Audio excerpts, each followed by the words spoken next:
এই শবে বরাতের রাত্রে, শবে বরাতকে উদ্দেশ্য করে যারা সিয়াম পালন করে তাদের ব্যাপারে কয়েকটি কথা বলি।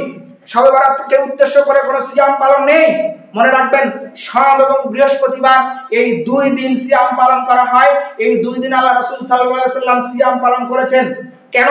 আল্লাহ রাসূল সাল্লাল্লাহু আলাইহি সাল্লামকে বলা হয়েছিল যে কেন আপনি সিয়াম পালন করেন? কারণ আল্লাহ রাসূল সাল্লাল্লাহু আলাইহি সাল্লাম বলছেন, ফাউহিব্বু, আমি ভালোবাসি,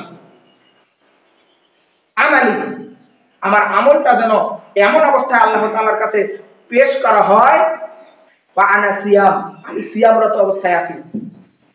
আল্লাহ রাসূল সাল্লাল্লাহু আলাইহি ওয়াসাল্লাম বলছেন, সোম এবং বৃহস্পতিবার আল্লাহ তাআলার কাছে রিপোর্ট পেশ করা হয়, আমল পেশ করা হয়। তো আমি ভালোবাসি যে আমার আমলটা এমন সময় পেশ করা হোক যে আমি সিয়ামরত অবস্থায় আছি।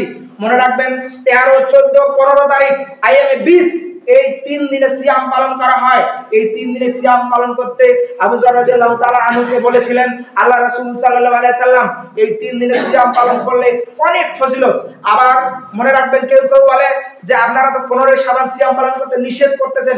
না, আমরা 15ই শাবানকে সিয়াম পালন করতে নিষেধ করিনি, কিন্তু শবে বরাতকে উদ্দেশ্য করে নয়। 13, 14, 15 তারিখে সিয়াম পালন করতে পারেন। এটা হলো 13, 14, 15 এই 3 দিনের সিয়াম, কিন্তু শবে বরাতকে উদ্দেশ্য করে সিয়াম নয়। আল্লাহ রাসূল সাল্লাল্লাহু আলাইহি সাল্লাম এ কথা বলছেন যে